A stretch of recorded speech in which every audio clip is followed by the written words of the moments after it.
Feliz sábado. Para mim é um privilégio estar com vocês nessa manhã, em tão boas condições, né?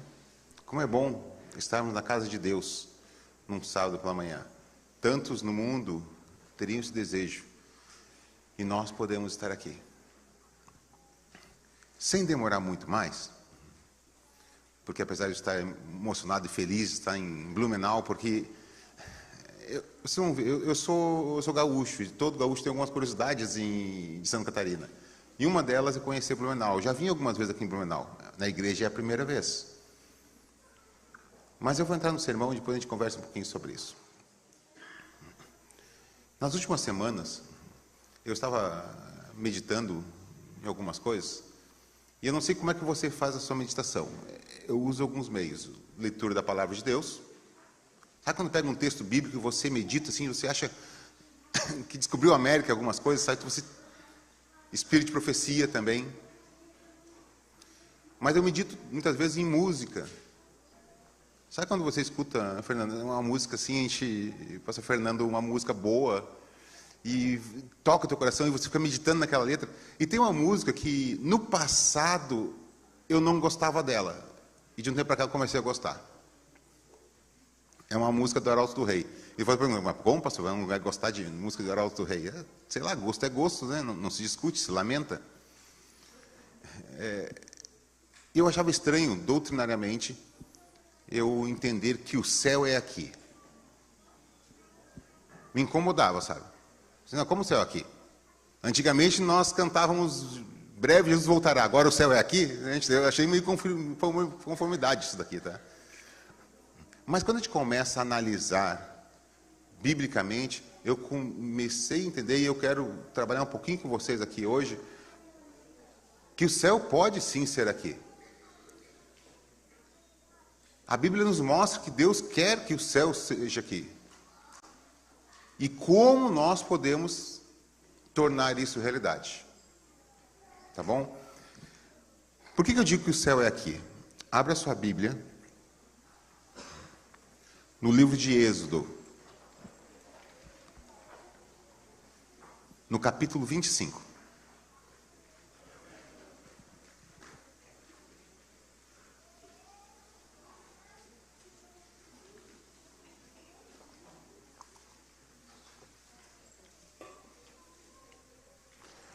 Quanto você acha? Ontem à noite eu recebi o cronograma do programa, né? Muito bem organizado, ajustado. E no programa dizia que eu tenho 35 minutos. Mas o pastor, ao sair, ele me disse, não te importa com o tempo. É isso mesmo? É uma nova definição para mim de 35 minutos. Mas vou tentar ser o mais breve possível. Capítulo 25 de Êxodo, verso 8, diz assim, e me farão um santuário para que eu possa habitar no meio deles. Deus queria habitar no meio do seu povo. Ele tem esse desejo. E a grande questão é que o céu existe somente porque Deus está lá. O céu só é importante, o céu só é interessante, ele só será maravilhoso porque Deus está presente no céu. E se ele queria estar presente aqui, o céu viria para cá. O céu estaria aqui, simplesmente pelo desejo de Deus estar na presença do seu povo. Aqui nesse verso tem duas palavras que me chamam a atenção. A palavra santuário e a palavra habitar. A palavra santuário, que vem do hebraico mikdash, ou o habitar, que vem de shakar, também do hebraico, são duas palavras diferentes. Uma mostra o local e outra mostra o que fazer, a ação. Deus queria habitar. Onde? Do santuário, aqui na terra. Então, naquele momento que Deus estava aqui, aqui era a terra, é o céu. Aqui era o local onde Deus habita. Mas isso se prova de uma maneira mais concreta e certa no Novo Testamento. Me acompanhe, por favor, no Evangelho de João. O Evangelho de João, no capítulo 1, primeiro capítulo, desse Evangelho, no verso 14 nos mostra isso. Você conhece o Evangelho de João, começa dizendo que no princípio era o verbo estava com Deus. E o verbo era Deus. Quem é o verbo? Jesus. E o verso 14, ele mostra esse desejo de Deus habitar aqui, tornar a terra um céu. O texto diz assim: e o verbo se fez carne e habitou entre nós, cheio de graça e de verdade, e vimos a sua glória, glória como do unigênito do Pai. Agora Jesus, Deus Filho, ele se torna carne para fazer da terra um pedacinho do céu. Ele se torna carne para habitar entre nós. Um dia, estudando esse texto com uma pessoa, ela fala assim: não, pastor, mas aqui tem uma diferença do verso que o senhor leu antes. Porque o verso antes falava em habitar e santuário. Aqui só fala em habitar. Então quer dizer que não precisamos mais de igreja? Não. A palavra aqui é diferente. A palavra agora está no grego, que é eskenou. Ela mistura as duas palavras, santuário e habitação. É como se eu estivesse verbalizando um substantivo. A palavra aqui seria tabernáculo. É como se eu dissesse: Jesus tabernaculou ante seu povo. Ele não desmereceu nem o santuário nem a habitação. Ele fez as duas coisas com a sua presença. Por que eu faço questão de só abrir um parênteses sobre isso? Porque existe no Brasil hoje um movimento chamado os desigrejados. São cristãos de várias denominações que entendem que não precisam de igreja para adorar a Deus. Isso é uma ideia satânica. Isso não vem de Deus. Isso vem da mente de Satanás. Paulo, em Hebreus, capítulo 10, verso 25, diz que não façam como alguns que não se congregam. Então nós temos que congregar. Aqui é a casa de Deus. Aqui é a casa do Pai. E apesar de Ele estar em todo lugar e eu adorá-lo a todo momento, aqui é o local onde Deus quer que nós estejamos para que Ele se faça presente. Fechando aqui esse parênteses. Então Jesus veio e habitou entre nós. Só que tem uma questão. Ok, se o céu é aqui porque Deus habita conosco, pode ser aqui porque Deus habita conosco, como tornar isso uma realidade na nossa vida? Jesus não veio a passeio nessa terra. Ele não veio a passeio. Ele tinha um objetivo. Quando a gente fala em passeio, não tem lugar, talvez, no Brasil melhor para se passear do que Santa Catarina, né? Deixa eu fazer um merchan agora aqui. Quantos aqui são gaúchos? Deixa eu ver assim, tem bastante gaúchos. Tem bastante gaúcho. Então eles vão entender. Eles vão entender melhor do que Quantos são catarinenses? Ué, e o resto é o quê? Paranaenses? Tem. É meio que mistura. E o restante do Brasil, para honra e glória de Deus? Tá, mas eu vou falar dos gaúchos, vocês vão entender e vou explicar para vocês. Vocês já sabem da fama do gaúcho. O gaúcho gosta de ser gaúcho, né? É bairrista, aquela coisa toda. 20 de setembro bota bombacha, lenço vermelho, aquela coisa toda. Só que o sonho de todo gaúcho é morar em Santa Catarina. Não é verdade? Diga os gaúchos que estão aqui que não é verdade. É o sonho de todo gaúcho. Mas enquanto o sonho não se realiza, como pôde se realizar comigo, né? Agora eu moro em Santa Catarina. A maioria dos gaúchos, nas suas férias, vão para onde? Para Santa Catarina. Não que as nossas praias não sejam boas. Elas são diferentes. Tá. Muda um pouco a cor só. E agora defendendo sério, agora é sério. Não é sujeira, gente. Existe um fenômeno nas praias gaúchas que é baseado com algas marrons. E ela torna o mar do Rio Grande do Sul marrom, cor de chocolate.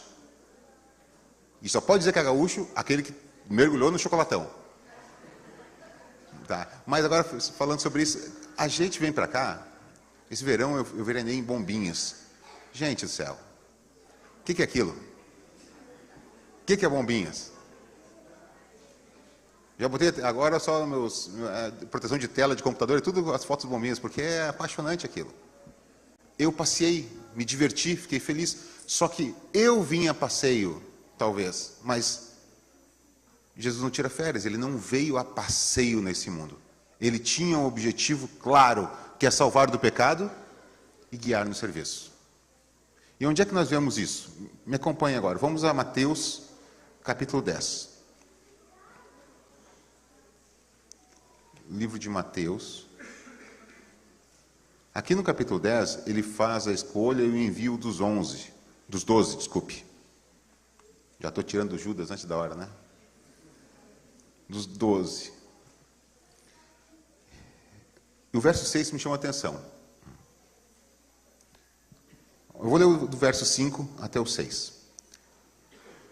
A esses 12 enviou Jesus, dando-lhes as seguintes instruções: não tomeis rumo aos gentios, nem entrei em cidade de samaritano. Verso 6, agora que eu quero me apegar. Mas de preferência procurai as ovelhas perdidas da casa de Israel. Jesus tem um objetivo que é salvar pessoas para o céu. O céu só será aqui se nós estivermos trabalhando em prol da salvação de outros. Só que isso é muito fácil de falar, porque nós temos no nosso coração o desejo de salvar, não é verdade? Não existe cerimônia mais linda do que um batismo? Com certeza não. E eu vou tomar muito cuidado com o que eu vou falar agora, para que não seja mal interpretado. Não é que nós não temos que buscar todas as pessoas, porque Deus quer que todos sejam salvos. Eu tive sempre muita dificuldade com metas nessa questão de almas para batismo. Não porque eu não gostava de metas, ou que é muito alto. Não, é porque qualquer meta que eu coloco, qualquer alvo que se coloca para batismo, ainda é pouco. Porque Deus quer salvar todos. Se nós combinarmos aqui, fizermos uma comissão e dizer, não, o alvo dessa igreja em 2024, até o final do ano, vai ser 30 almas para Jesus. É pouco. 50 é pouco. 100 é pouco. 500 é pouco. Porque Deus quer salvar todos. Na nossa limitação, nós chegamos ali os seus 30, 50, sei lá quantos. Mas Deus quer todos. E nós buscamos todos. Só que nós temos deixado de lado um grupo que seria importante, que são as ovelhas perdidas da casa de Israel. Pessoas que um dia já estiveram sentadas nesses bancos e hoje não estão mais. Você lembra de alguém? Você lembra de alguém? Não está mais aqui? Que um dia já esteve sentado nesses bancos e hoje não está mais? Esta é uma ovelha perdida da casa de Israel. E nós temos muitas vezes dificuldade de buscá-las. Trabalhamos e estiveram aqui dentro. Mas aqueles que um dia saíram, que segundo o texto deveríamos dar preferência, claro, eu estou fazendo uma análise aqui homilética, não exegética do texto, tá? De preferência, procurar as ovelhas perdidas da casa de Israel.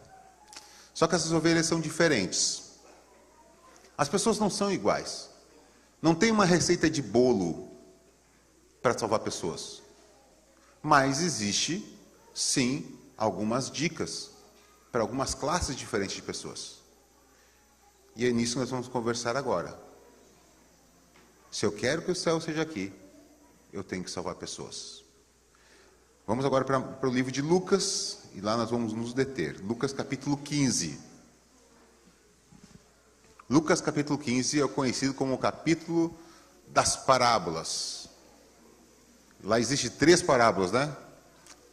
Na verdade, é uma parábola só dividida em 3 partes. Nós chamamos de 3 parábolas, não tem nada de errado nisso, mas tecnicamente é uma parábola. E essas 3 partes aqui nos mostram como as pessoas são diferentes, como nós podemos tratar as pessoas para salvá-las. Capítulo 15 de Lucas, verso 3, diz assim: Então lhe propôs Jesus esta parábola: Qual dentre vós é o homem que, possuindo 100 ovelhas e perdendo uma delas, não deixa no deserto as 99 e vai em busca da que se perdeu, até encontrá-la? Achando-a, põe-na sobre os seus ombros, cheio de júbilo, e indo para casa, reúne os amigos e vizinhos, dizendo-lhes: Alegrai-vos comigo, porque já achei a minha ovelha perdida. Verso 7. Digo-vos que assim haverá maior júbilo no céu do que por um pecador que se arrepende, do que por 99 justos que não necessitam de arrependimento. Um pastor, um rebanho, uma ovelha perdida. Você já ouviu isso diversas vezes, talvez, um sermão como esse. A ovelha se perdeu. Algumas características da ovelha. A ovelha é um ser, que eu posso dizer, fofo. Dá para dizer que ela é fofa? Eu já vi pessoas com medo de cachorro, medo de gato, até de papagaio, mas raramente você encontra alguém com medo de ovelha.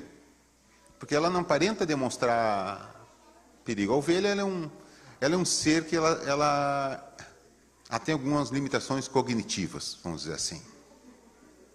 Tá? Tem as limitações. A ovelha, ela sabe que se perdeu, só que ela tem dificuldade de voltar para o seu lar. Ela sabe que está perdida, ela fica lá balindo, mas ela não sabe o que fazer e como voltar. É por isso que o texto diz que o pastor tem que sair atrás dela. E quando eu falo pastor aqui, não é o pastor Fábio, não é o pastor do distrito, tá? Somos todos nós, porque todos nós temos uma influência pastoral em algum grupo de pessoas. Ou é no nosso lar, ou na classe da escola sabatina, ou é no trabalho. Eu tenho um raio de ação onde eu sou pastor de alguém. É assim que funciona. Então, o pastor é aquele que deve ir. Só que me chama a atenção uma coisa. Para o pastor ir atrás da ovelha, ele precisa saber que ela está perdida. E aqui, meus amigos, deixa eu puxar a brasa para o meu assado. O pastor falou, eu sou secretário de nossa associação. Deixa eu falar uma coisa para vocês. O pastor só foi atrás da ovelha porque ele tinha uma secretaria bem atualizada. Ele sabia que tinha um número X de ovelhas, conhecia essas ovelhas, e quando ele fez a contagem das ovelhas, ele viu que tinha uma faltando. Não tem, são 100, gente, 100 ovelhas, tá? Imagina, parece pouco, mas não é. A ovelha é tudo igual. São 100, tudo se mexendo lá e balindo. Se tu não tiver uma contagem, não tiver o hábito de ser cuidadoso na contagem, você não vai saber que perdeu uma. E isso é interessante na vida da igreja. A comissão, quando se reúne, ela tem que analisar todos os nomes dos irmãos. Onde é que está o irmão fulano? Analisar, tomar um dia uma comissão, sentar e analisar cada um dos membros. Quem é o fulano? Ah, eu não sei quem é. Pô, tu sabe? Ninguém sabe quem é o fulano. Tem uma coisa errada aqui. Como é que numa comissão, que tem quantos membros a comissão? Mas a comissão... 36. 36 tem que conhecer, pelo menos tem que conhecer os 600. Não tem como ter uma pessoa que não é conhecida por ninguém. Se não é, opa, tem alguma coisa errada. Vamos ver o endereço dela, vamos ver quem é, vamos atrás. Isso impede, porque se essa ovelha se perder, você sabe e aí pode buscá-la. Uma secretaria organizada e atualizada nos ajuda em salvar almas. Quando eu entrei para a secretaria, faz alguns anos, eu tive um objetivo no meu coração. Porque é muito fácil transformar esse departamento em números, em nomes. Mas secretaria não tem nada a ver com números e nomes. Tem a ver com pessoas. Ok? Deixa eu ler aqui a próxima história. Verso 8. Ou qual é a mulher que, tendo 10 dracmas, se perde uma, não acende a candeia, varre a casa e procura diligentemente até encontrá-la? E tendo-a achada, reúne as amigas e vizinhas, dizendo, alegrai-vos comigo, porque achei a dracma que eu tinha perdido. Eu vos afirmo que, de igual modo, há júbilo diante dos anjos de Deus por um pecador que se arrepende. Essa situação aqui é uma situação bem curiosa, né? A dracma é uma moeda. Não uma moeda monetária, talvez uma moeda comemorativa. Uma moeda que se usava, se guardava pelo nascimento de um filho, por o jubileu do casamento, alguma coisa assim. E ali diz que ela perdeu. Só que poucas vezes a gente conversa sobre que condições ela perdeu essa moeda, essa dracma. Aqui é claro que ela perdeu dentro de casa. Só que as casas dos tempos bíblicos não eram casas como as de hoje. Iluminadas com luz artificial, iluminadas com luz natural, as janelas grandes abertas, iluminando. Piso limpinho, né? Aqui se cai uma moeda no chão, não pica 2 vezes. Ela cai e todo mundo já sabe onde está. Mas lá não. Não havia janelas. Começa por aí. A porta era estreita. Quanto mais estreita, melhor para proteção de quem estava dentro. Havia escuridão dentro da casa. Era tudo de barro. O que iluminava eram candeias, velas. E você sabe o que uma vela faz quando falta luz. A única coisa é não iluminar, porque fica fazendo sombra. O piso era piso bruto de terra, e para não levantar poeira, se colocava palha. Palha de trigo, que é bem fininha. Foi aí que ela perdeu essa moeda. Por isso que ela teve que limpar, varrer, limpar a casa para achar a moeda perdida. Muitas vezes, para que a gente possa achar os perdidos, as ovelhas perdidas da casa de Israel, que às vezes estão perdidas no nosso meio, nós precisamos limpar a casa.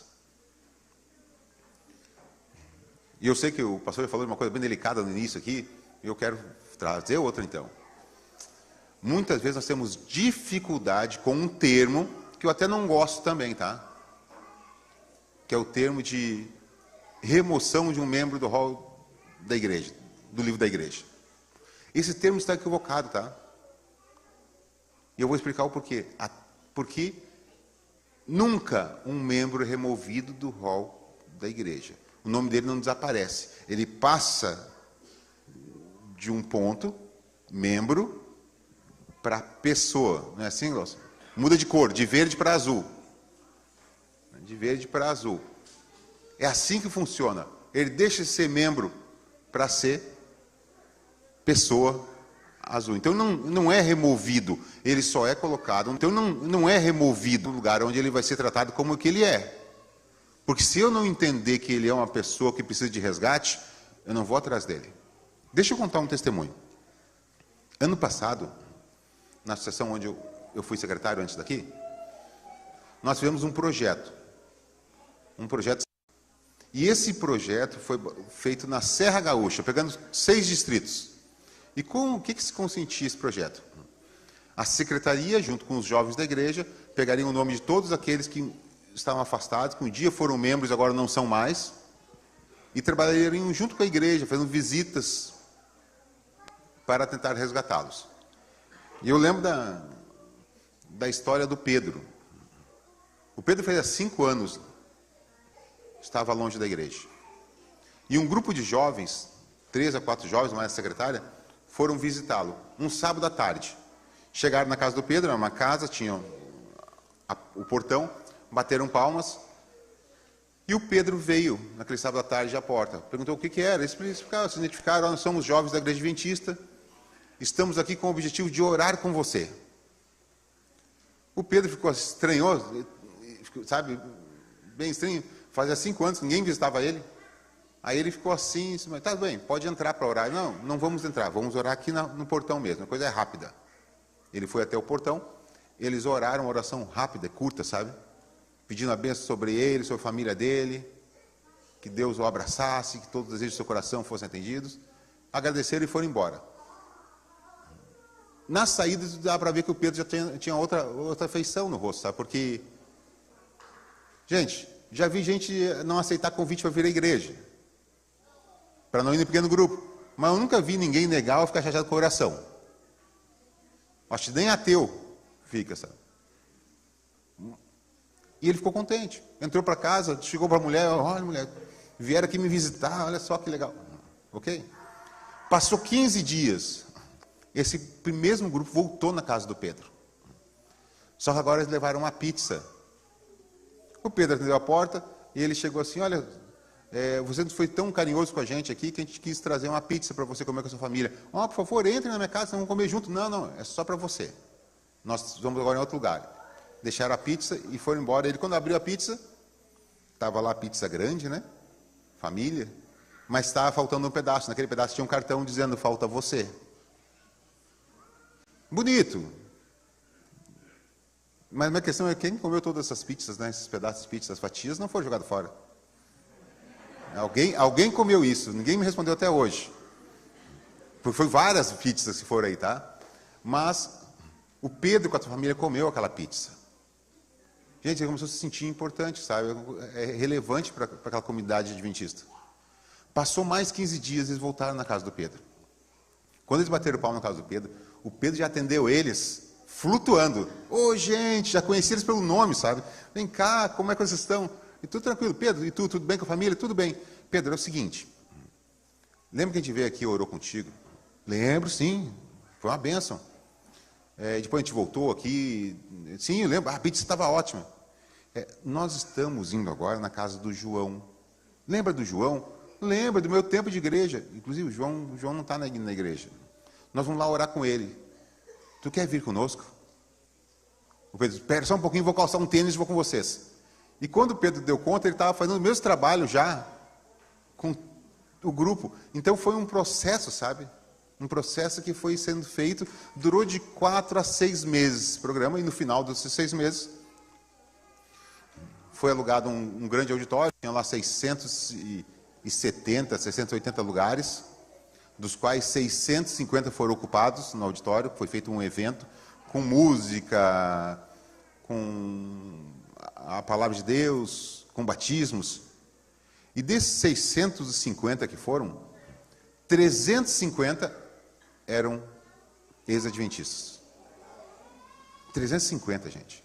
Desses 350, na hora do apelo, no final, 110 foram na frente, querendo o rebatismo. E desses 110, 77 foram batizados até dezembro do ano passado. A gente fica feliz, né? Fica contente com uma situação dessa. Mas eu não fiquei totalmente feliz. Eu vou explicar para vocês por quê. O povo foi atrás daqueles que tinham no sistema, a secretária continuou como pessoa. Só que eu sei, e os pastores da região sabem, que tinha muita gente que já estão há anos fora da igreja, mas continua com o seu nome como membro. Por quê? Porque, pastor, se tirar ele agora, nunca mais vai querer voltar, vão magoar, é o sobrinho de fulano, é filho de Beltrano, e aí não tiram o nome. Essas pessoas não receberam visitas. Essas pessoas não tiveram nenhum trabalho para ser resgatada. E talvez o sangue delas recaia sobre esses que, quando chega na hora de fazer uma coisa que é para fazer, que a palavra de Deus diz que tem que ser limpa a casa, que tem que ser organizado, nós não fazemos porque temos medo de magoar. Eu prefiro alguém no céu magoado comigo do que alegre no inferno. Se ele se magoar comigo aqui na terra e nós estivermos juntos no céu, está feita a coisa boa. Mas eles, não, eu estou de bem com o pastor Rogério, não, ele nunca me incomodou, nunca falou nada. Aí chega depois, lá de fora da Cidade Santa, né? Lá de fora dos muros, lá assim, ele dizendo, nunca falou para mim nada, pastor. Me procurando lá de dentro da Cidade Santa, onde é que tu está? Eu vou estar do lado dele, né? Lá de fora, porque eu não fiz nada. Não precisa gritar muito alto, não, cara, eu estou do teu lado aqui. Infelizmente, a gente ri às vezes, mas é uma situação que nós temos que colocar em dia. Ninguém quer simplesmente tirar nome do livro da igreja.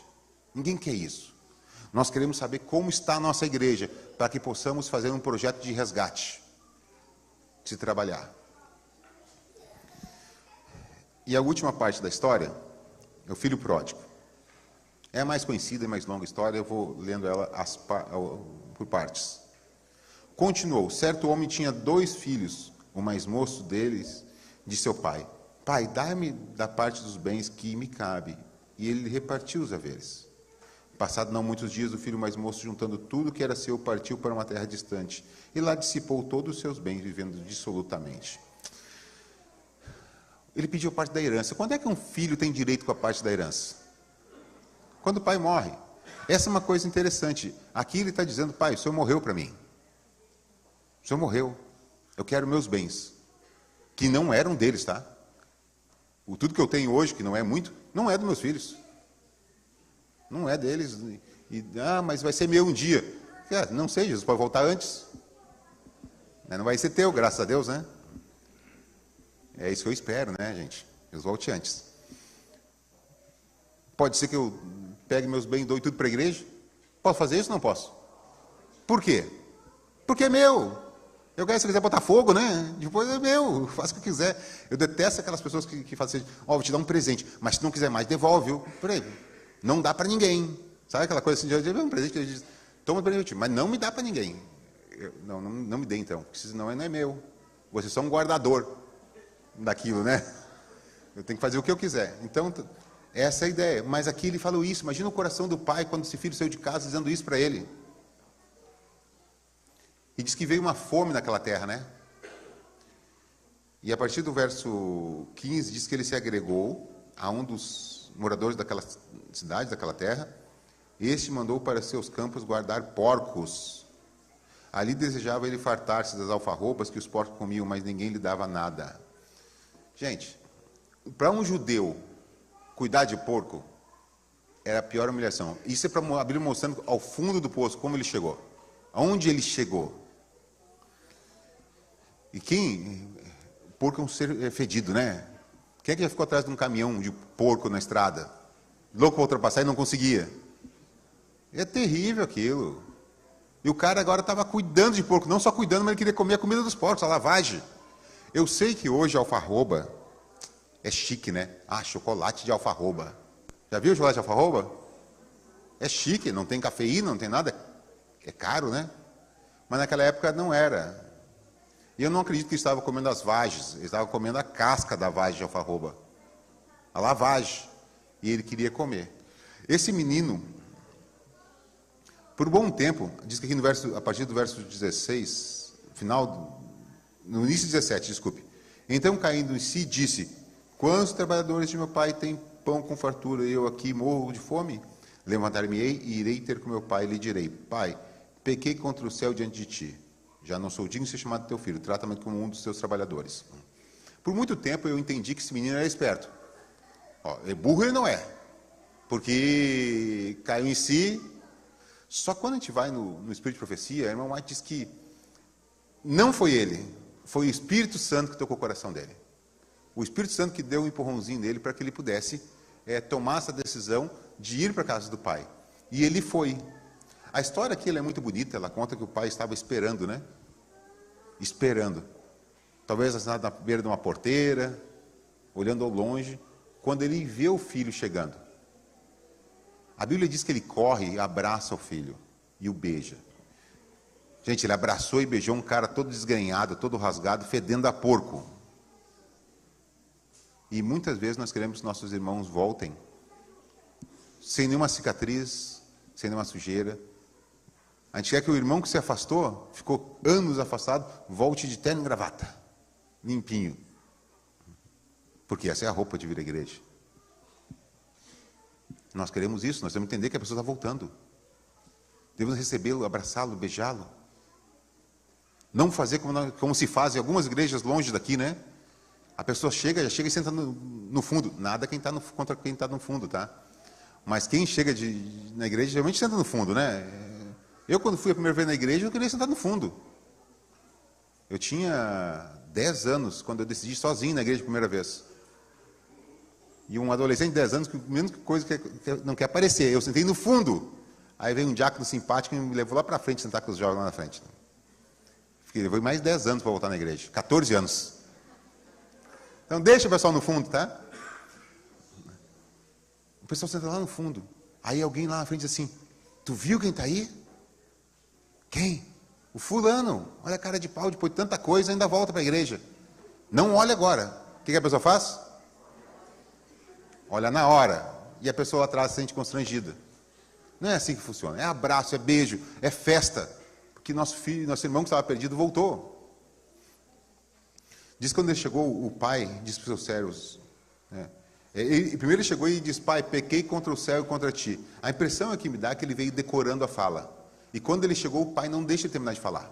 Eu não quero saber, não importa o que aconteceu. O importante é que você está hoje aqui.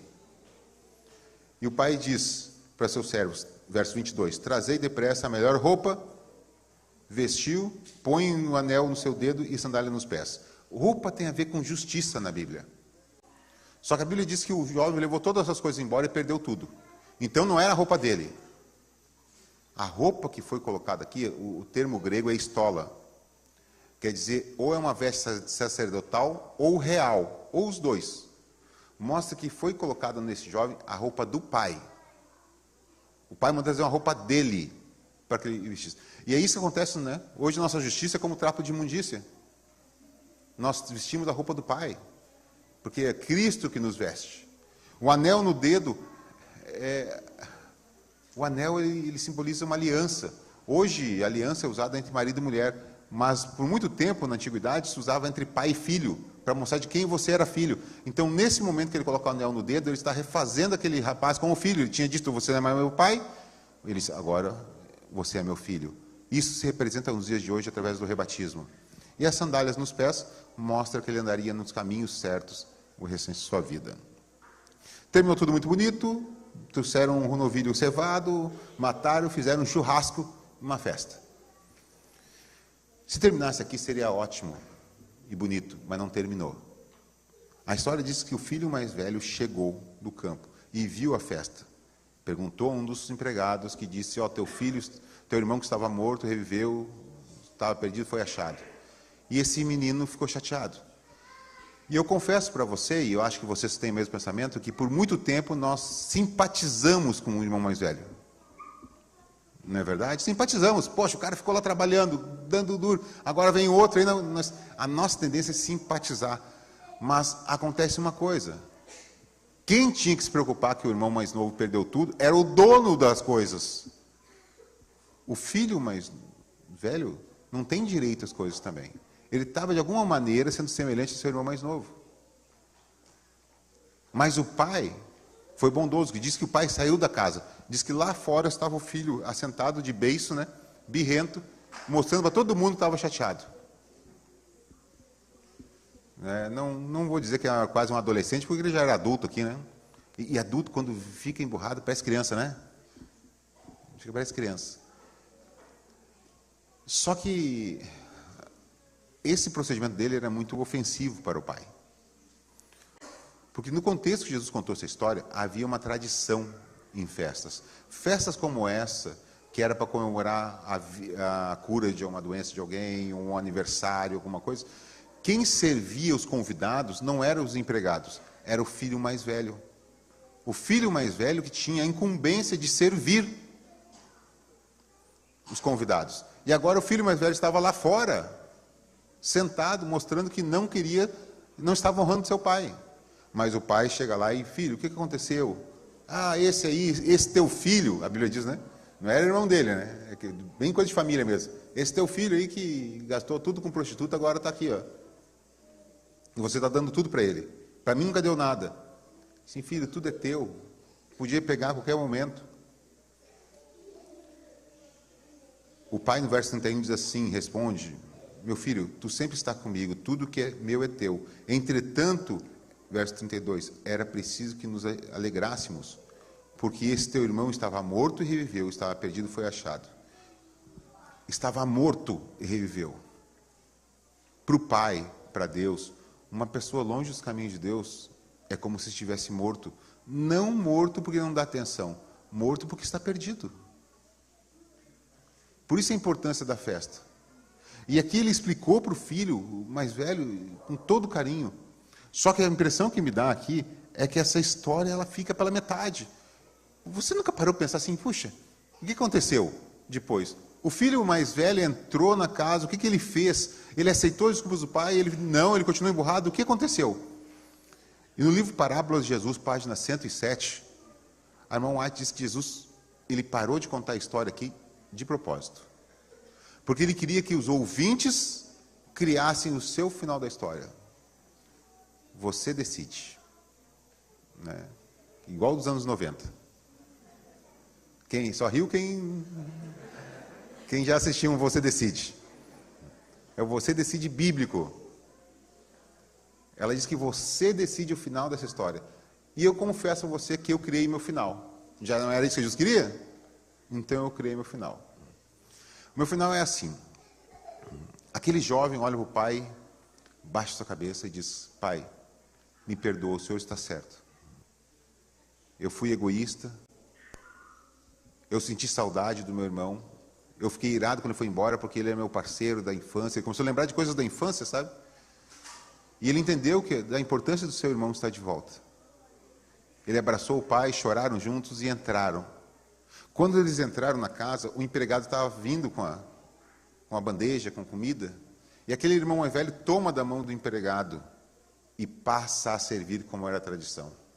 E sabe quem é a primeira pessoa que ele serve? Você tem ideia? O irmão mais novo. Essa é a história que Deus quer que nós possamos ter na nossa vida aqui. Talvez nós tenhamos que passar a servir aqueles que estão afastados.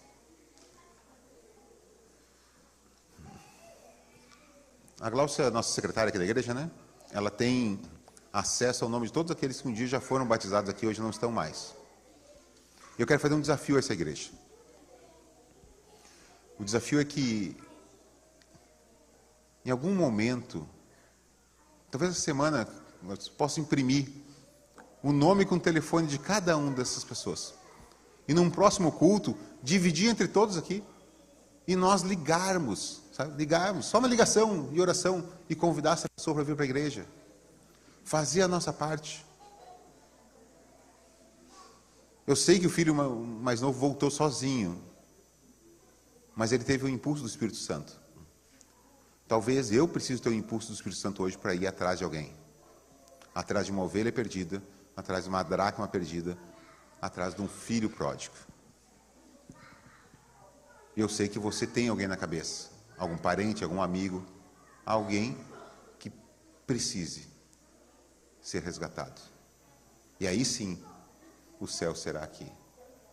Amém? Nós temos um hino especial e após será feita a oração. Eu me despeço aqui de vocês, tá? Eu tenho outro compromisso na igreja do CAB, mas eu senti uma coisa diferente hoje de manhã aqui, tá? Não vou estar orando com vocês, mas estarei orando por vocês. Eu senti a presença do Espírito Santo nessa igreja hoje. É algo que eu não costumo dizer. A Glaucia me conhece há um tempo. Então há algo diferente. Talvez com você. Talvez com as pessoas que precisam ser resgatadas. Você entende que talvez Deus esteja te chamando essa igreja para fazer um trabalho diferente nessa cidade?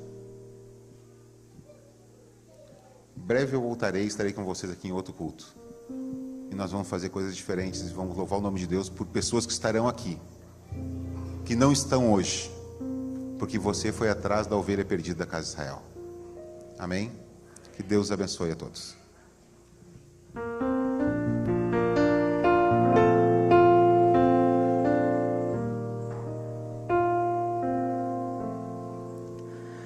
E quem pode te dizer que nunca errou, que andou por essa estrada e jamais tropeçou?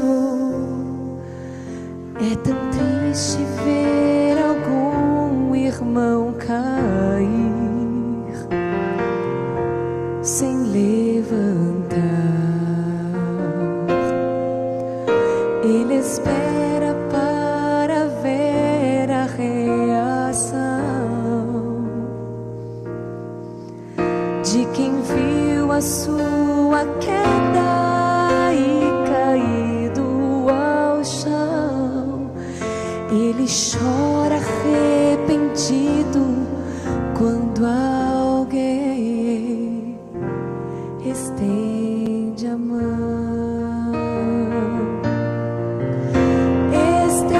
A tua mão para teu irmão se levantar. O que será que Deus Jesus faria em teu lugar? É tão triste ver algum irmão cair sem levantar.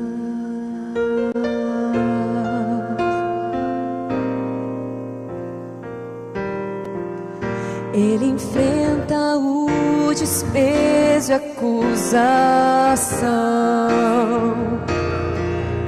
Pode até achar que para ele não tem perdão, mas não dá para ser cristão sem ter amor e perdoar. Pois quem ama sente a dor do seu irmão, uma dor que cala bem no fundo do coração. Ele quer de alguma forma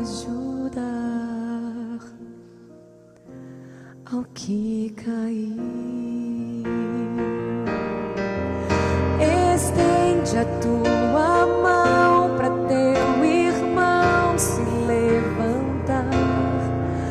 O que será que teu Jesus faria em teu lugar?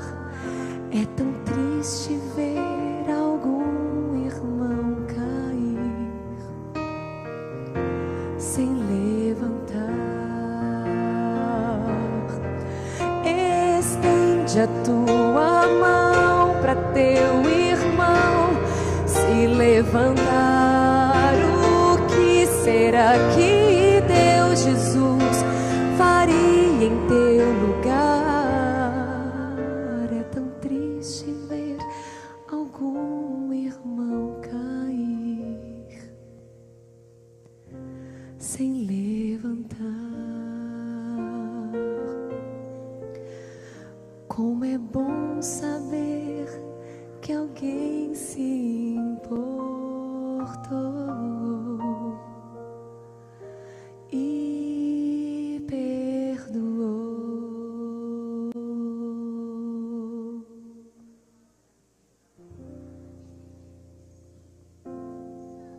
Vamos ficar em pé? Vamos orar?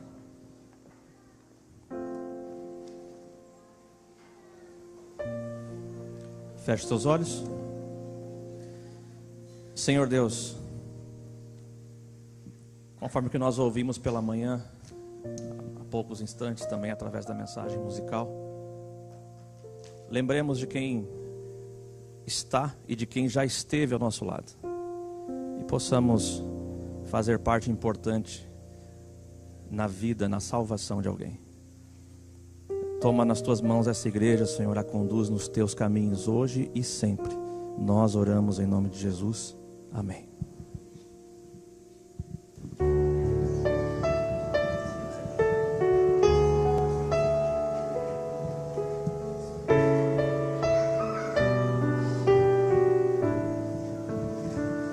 Que o Senhor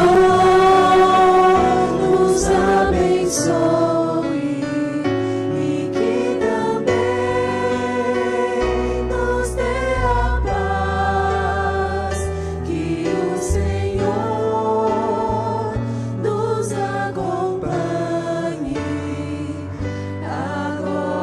Sempre.